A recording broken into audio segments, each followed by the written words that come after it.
భయపడొద్దు, ఈరోజు మీరు చూస్తున్న ఐగుప్తుల్ని ఇక చూడరా అన్నాడు. ఈరోజు నిన్ను తరుముతున్న శత్రువులు ఎవరో, నిన్ను శోధిస్తున్న పరిస్థితులు ఏమిటో, నిన్ను ఈ ఇబ్బంది పెడుతున్నటువంటి సమస్యలు ఏమిటో నా దేవుడు మాట్లాడుతున్నాడు. ఇప్పటి వరకు నీవు అనుభవించిన ఈ పరిస్థితులు నీకు మీదట నువ్వు చూడవు. నేను ఉన్నా కదా, దేన్ని ఎక్కడ ముంచాలో అక్కడ ముంచుతా. అయితే నీవు తరమబడుతున్న పరిస్థితులు, ఇప్పటిదాకా నిన్ను తరుముకొచ్చిన పరిస్థితులు ఇక మీదట నిన్ను తరుమవు, ఇక నువ్వు వాటిని చూడవు. ఫైనల్ చేసి పడేశాడు మోషే. ఇప్పుడు ఆ ఒక్క చోటే కాదు, వరుసగా మీరు గమనిస్తే ఇశ్రాయేలు సర్వ సమాజం దాదాపు 6 లక్షల కాల్బలం మొత్తం కూడా అన్ని అద్భుతాలు చూచింది, అంత విధాలుగా నడిపించబడింది. ఒక్కని విశ్వాసము అనేది ఎంత ఆశ్చర్యకరమైన విషయం అండి. ఎంత విశ్వాసం అండి. ఆ ఒక్కని విశ్వాసమే సముద్రము పాయలగునట్లుగా దేవుడు కార్యం చేయటానికి వాడుకున్నాడు. వీళ్ళ దగ్గర ఉందా? వీళ్ళ దగ్గర ఉందా? ఎవరి దగ్గర ఉంది? చూపించండి. వాళ్ళ దగ్గర మొత్తం కలిసి అవంతం దుమ్మెత్తిపోసారుగా మోషే మీద. ఆ సందర్భంలో సముద్రం 2 పాయలు అవటానికి ఎవరి విశ్వాసాన్ని దేవుడు ఉపయోగించాడు? మోషే. అందుకే చెప్తున్నా, ఇంటి మొత్తం కదలకపోయినా ఇంట్లో ఉన్న ఒక వ్యక్తివైన నువ్వు విశ్వాసమును బట్టి దేవునికి మొరపెట్టి విశ్వాసముతో దేవుని స్తుతించినట్లయితే నా దేవుని బలమైన కార్యాలు నీ ద్వారా నీ ఇల్లు, నీ కుటుంబం చూడగలుగుతుంది.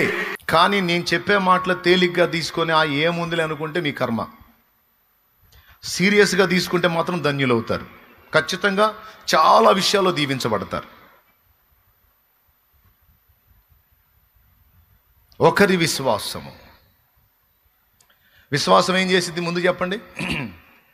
మొర్ర పెట్టుటయే కాదు, మొరకు జవాబిచ్చిన దేవునికి ముందే స్తోత్రాలు చెప్పేసిద్ది, స్తుతులు చెప్పేసిద్ది. నేను చెప్పినట్టు చేయను, అప్పులు తీర్చు ప్రభువా కాదు, మోకాళ్ళేసి రోజు ఈ అప్పులన్నీ దరిద్రమంతా వదిలించినందుకు నీకు స్తోత్రం, స్తోత్రం, స్తోత్రం, స్తోత్రం, స్తోత్రం, స్తోత్రం. ప్రభువా అప్పులు తీర్చినందుకు నీకు స్తోత్రం అని స్తోత్రాలు చెప్పడం నీకు బోర్ అనిపించిందా? అప్పులన్నీ తీర్చినందుకు నీకు స్తోత్రం అని ఒక పాట ఎత్తుకో. ఎందుకు పాడుతున్నావు? నా అప్పులు తీర్చినందుకు పాడుతున్నా. జోక్ గారు నేను చెప్పేది. 1 డజన్ పాటలు పాడు నీ ఓపికంటే, 1 డజన్ పాటలు పాడు. ఎందుకు పాడుతున్నావు? రోజు పాటలు తెగ పాడుతున్నావు ఏంటంటే నా సమస్యల్ని పరిష్కరించినందుకు స్తోత్రాలు చెల్లిస్తున్నాను.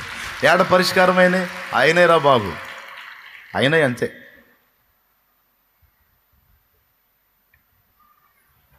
అలాగ చూపిస్తా చూపిస్తా చూపిస్తా అందిపుచ్చుకున్నది ఇదంతా, మనం కూర్చున్నదంతా ఇదంతా తుమ్మ చెట్లు, పెద్ద అడవిలాగుంది ఇదంతా. మీరు కూర్చున్నదంతా అడవిలాగుంది. అప్పుడు ఇక్కడే షెడ్డు, ఆ దరి షెడ్, అదే మర్చిపోయా, ఇక్కడ అంటున్నా, అది షెడ్, ఫస్ట్ షెడ్ అది. ఆడ కూర్చోబెట్టి ఇటు చూడండి, అటు చూడండి, అటు చూడండి, ఇటు చూడండి, అటు చూడండి అని చెప్పి చూపిటం, స్తోత్రాలు చెప్పిటం, ఇచ్చినందుకు స్తోత్రం, స్తోత్రం, స్తోత్రం, స్తోత్రం. ఏం కనపడుతుంది మీకు? షెడ్ కనపడుతుంది. అక్కడి నుంచి చూసుకుంటా చూసుకుంటా చూసుకుంటా చూసుకుంటా ఆ దరికి వచ్చారు. ఇప్పుడు ఇవన్నీ కామెడీ కథలా, హాస్యాస్పదమైన విషయాలా, స్పష్టంగా దేవుడు చేసిన కార్యాలా? ఇప్పుడు అటు మొదలు పెట్టాం. స్తోత్రం చూసుకుంటా చూసుకుంటా ఆ దరికి చేరాలి. హల్లెలూయా. విశ్వాస సంబంధమైన విషయాలు నమ్మని వారికి హాస్యాస్పదంగా, వెర్రితనంగా కనిపిస్తాయి. నమ్మనోడికి యేసయ్య సిలువ కూడా వెర్రితనమేనట. మరి నశించిపోయే వాళ్ళకి వెర్రితనం కాక ఏమన్నా అర్థవంతంగా కనపడతాయా? నశించిపోయే వాళ్ళకి ఎట్ట కనపడతాయండి?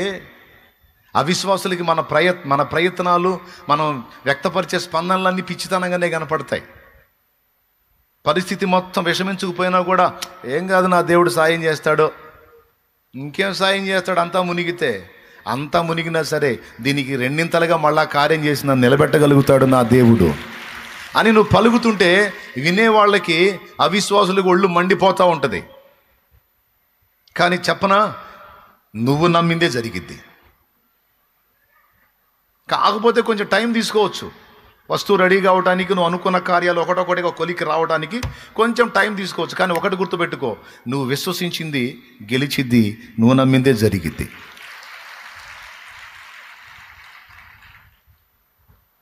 నిన్ను ఎగతాళి చేసిన అన్యులది జరగదు. నీ ఆలోచన నెరవేర్చుటకు నా దేవుడు సమర్థుడు. గుర్తుపెట్టుకో ఈ మాట.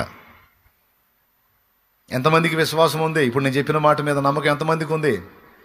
నువ్వు ఏదైనా సరే నేను చెప్పినట్టు పిచ్చితనం అనుకో, వెర్రితనం అనుకో, నువ్వు మోకాళ్ళు వేసి స్తుతిస్తూ ఉండు. రిక్వెస్ట్ చేయటం, స్తోత్రాలు చెప్పటం, రిక్వెస్ట్ చేయటం, స్తోత్రాలు చెప్పటం, నీ పని అదే. దానికి మీకు బైబిల్లో నిరూపణలు చూపించా. ఇంటి మొత్తం అలా స్పందిస్తే ఇంకా సూపరం. ఇంటి మొత్తం కలిసి ఆ విధంగా కానీ తయారై, ప్రభువా మాకు ఇది చేసినందుకు స్తోత్రం స్తోత్రం స్తోత్రం రోజు స్తుతించారంటే అది ఇంకా పవర్ఫుల్. కనీసం ఇంటి మొత్తం స్పందించకపోయినా నువ్వు ఒక్కటివైనా మోకాళ్ళేసి విజ్ఞాపనలు అప్పగించి విన్న వాటిని బట్టి స్తోత్రాలను చెప్పగలిగితే నీ పిల్లల జీవితాలు వెలిగించబడతాయి, నీ కుటుంబ సభ్యుల జీవితాలు వెలిగించబడతాయి, వాళ్ళ జీవితాల విప్లవాత్మకమైన మార్పులు కలుగుతాయి, ఆశ్చర్యమైన కార్యములు వరసగా చూడగలుగుతావు. నేర్చుకో. ఇక ఏడుపులు పెడబొబ్బలు కాదు. ఏడిస్తే ప్రార్థన చేసేటప్పుడు, మొరపెట్టేటప్పుడు ఏడవడం, తర్వాత సంతోషంతో స్తుతించటం. నీ ఒక్క విశ్వాసం, ఒకరి విశ్వాసం ఇశ్రాయేలు సర్వ సమాజాన్ని ఏరు దాటించినట్టుగా నీ ఒక్క విశ్వాసం నీ కుటుంబాన్ని రేవు దాటిస్తుంది, ఏరు దాటిస్తుంది. ఇంకా ఇంకా ఎదుటి వాళ్ళ విషయంలో కూడా కార్యం జరుగుతుంది. ఒకరి విశ్వాసం ఒకరి ఎడల కార్యాన్ని జరిగించగలదు. పక్షవాతంతో పడిపోయాడు ఒకడు. ఫ్రెండ్స్ ఆలోచించారు, యేసు ప్రభు రోగాల్ని బాగు చేస్తున్నాడురా, సంవత్సరాల నుంచి చూస్తున్నా, వీడు పడున్నట్టే ఉన్నాడు పాపం, మనం కొద్ది రిస్క్ చేసి ఈ నెట్లనన్నా ఆ బోధకుడి దగ్గరికి చేరిస్తే, ఆ యేసు ప్రభు దగ్గరికి చేరిస్తే వీడు బాగుపడతాడ్రా. ఫ్రెండ్స్ అదండి ఫ్రెండ్స్ చేయాల్సింది. ఫ్రెండ్స్ చేయాల్సింది ఏంటంటే మీ ఫ్రెండ్స్తో డిస్కషన్ చేసి, వాళ్ళతో మాట్లాడి, వాళ్ళ కోసం ప్రార్థించి, వాళ్ళ విషయమై స్తుతించి వాళ్ళని పట్టుకురావాలి యేసే దగ్గరికి. అంతే నువ్వు చేయాల్సింది, ఆయన పట్టుకురావటమే. కోటాలకి చాలామందిని పట్టుకొచ్చారు, చాలామంది వచ్చిన వాళ్ళందరూ రక్షణ పొందిపోయారు. దేవునికి స్తోత్రం కలుగునుగా. మన వాళ్ళకి చాలా నమ్మకం, ఎట్టనన్నా కష్టపడి ఇన్ని తీసుకపోతే ఈ వాడే వస్తాడు లైన్లోకి. వాళ్ళ విశ్వాసమే కార్యం జరిగింది. దేవునికి మహిమ కలుగునుగాక. కాబట్టి ఒకని విశ్వాసము లక్షల మంది కాల్బలాన్ని సేవ్ చేసినట్టు, లక్షల మందిని నడిపించినట్టు, ఏ నరుల ఎదుట కూడా జరగని సూచక్రియలు ఒకని విశ్వాసాన్ని బట్టి నా దేవుడు చేసినట్లు, నీ ఒక్కదాని విశ్వాసాన్ని బట్టి, నీ ఒక్కని విశ్వాసాన్ని బట్టి నా తండ్రి నీ ఇంట కార్యాలు చేయగలడు, నీ ద్వారా కార్యాలు చెయ్యగలడు. నా కాళ్ళు సపోర్ట్ చేయాలా, నాకు వీళ్ళు సపోర్ట్ చేయాలా, నా కాళ్ళు పుషింగ్ ఇలా, వీళ్ళు పుషింగ్ ఇలా, ఎవడు పుషింగ్ అవసరం. నీకు దేవుడి పుషింగ్ ఉంది. దేవుడు నీకు తోడ్పాటు అందిస్తాడు. నువ్వు ముందుకు కదులు. విశ్వాసంతో అడుగులే, విశ్వాసంతో ప్రకటించు, విశ్వాసంతో ప్రార్థించు, విశ్వాసంతో స్తుతించు. నా దేవుని కార్యాలు చూస్తావు. ఇంకేం లేదు. రోజు మోకాళ్ళు వేసి ఏం చేయాలి చెప్పండి? ప్రభువా, అప్పులోళ్ళు చేతులు ఎత్తండి, అప్పులోళ్ళు చేతులు ఎత్తండి. ఇచ్చిన వాళ్ళ, ఇవ్వాల్సిన వాళ్ళ? అప్పులైన వాళ్ళు చేతులు ఎత్తాలి. మీరు ఇచ్చిన వాళ్ళ లేకపోతే ఇవ్వాల్సిన వాళ్ళ? ఇవ్వాల్సిన వాళ్ళు. నిజంగా కదిలించండి చేతులు.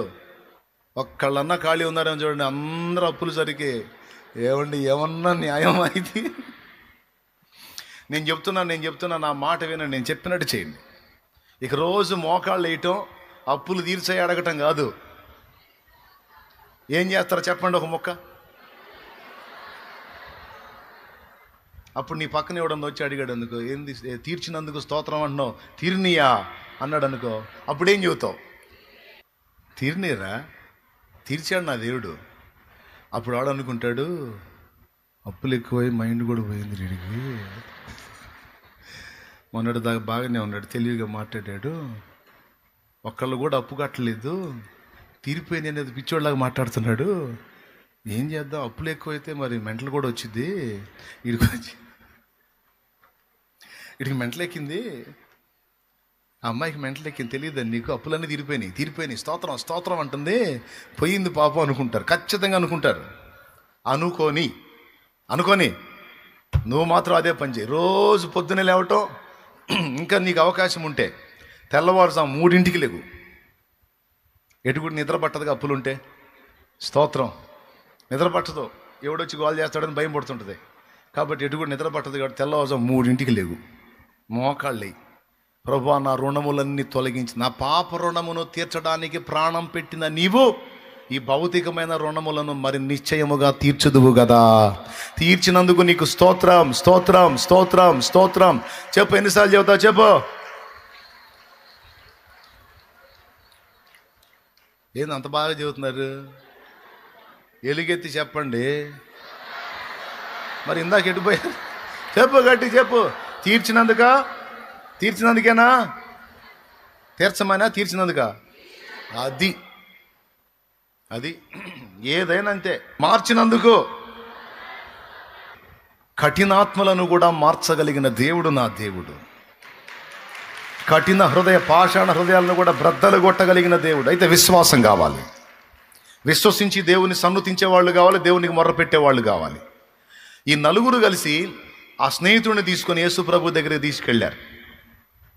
తీసుకెళ్తే ఏం జరిగింది కార్యం? వారి విశ్వాసమును చూచి అని ఉంది బైబిల్లో.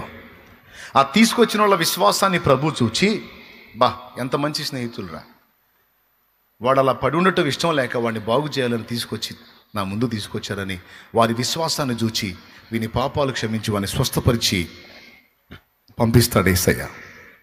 ఇక్కడ గమనించాలి, వారి విశ్వాసము చూచి అని రాస్తుంది. ఒకని విశ్వాసం సముద్రాలు పాయలు చేసింది. వారి విశ్వాసం ఆ రోగిని స్వస్థపరిచింది. నీ విశ్వాసం నీ పరిస్థితులను మార్చగలుగుతుంది. విశ్వాసం వ్యక్తపరచబడాలి.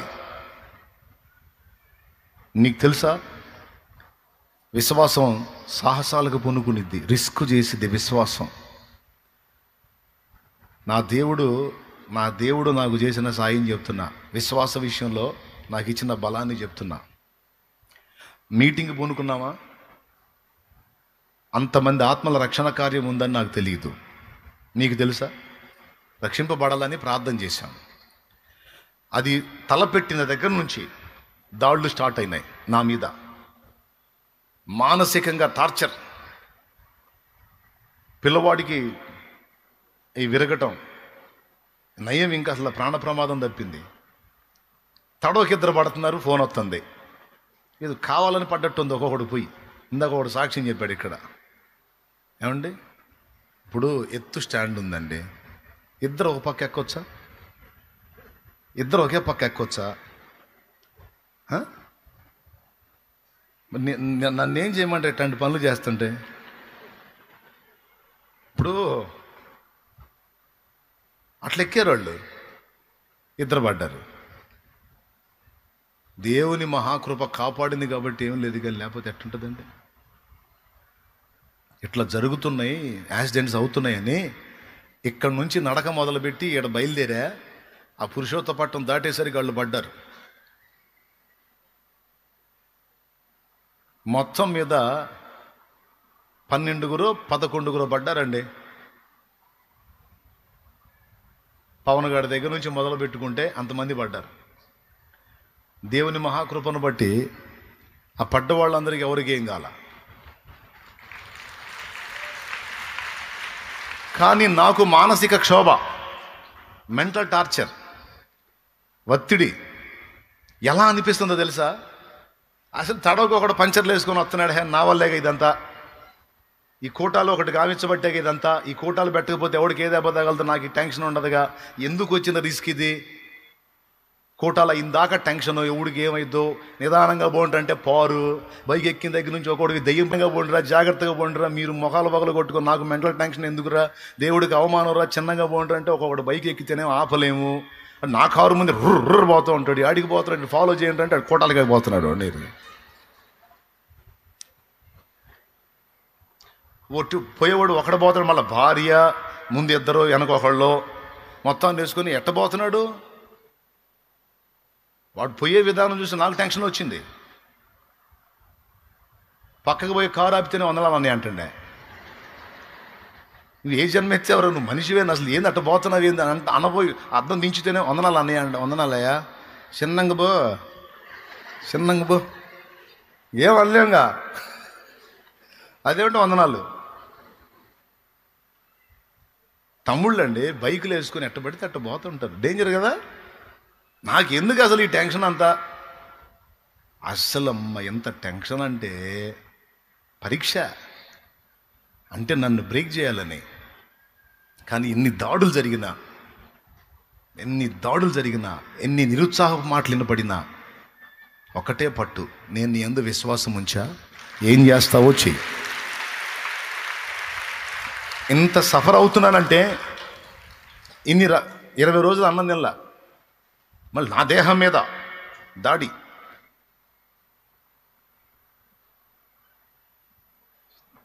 ఇన్ని జరుగుతున్నాయంటే బలమైన కార్యం ఏదో ఉంది ప్రభువా నీకు స్తోత్రం అంటే, దాదాపు 1400 మంది రక్షణ, 13 మంది అభిషేకం, మంచి కార్యాలు చేశాడు దేవుడు. విషయం ఏంటంటే అది స్టార్ట్గా మొదలు పెట్టాడు, ఇప్పుడు తిప్పుతున్నాడు, ఊరూరు తిప్పుతున్నాడు. ఈ సంవత్సరం మొత్తం తిరగాల. ప్రార్థన చేయండి. దేవునికి స్తోత్రం కలుగును గాక. హల్లెలూయా, హల్లెలూయా.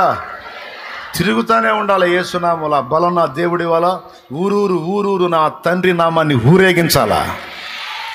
హల్లెలూయా. అది లైవ్ కూడా చూస్తూ ఉండండి. ఆ పండగలో మీరు కూడా పాలివారు కావాలా. పనులుంటే పనికి పండి, పని ఖాళీ ఉందా లైవ్ పెట్టుకుని చూడటమే. అది ఒకరి విశ్వాసం సూచక్రియలు జరిగించి లక్షలాది మందిని నడిపించింది, బంధ విముక్తుల్ని చేసింది. ఒకరి విశ్వాసం ఎదురు దెబ్బలు తగులుతున్నా సరే మొండికి బడి అలాగనే కొనసాగినందున వందలాది మంది రక్షణ మనం చూసాం, వేలాది మంది రక్షణ మనం చూసాం, చూస్తున్నాం, చూడబోతున్నాం.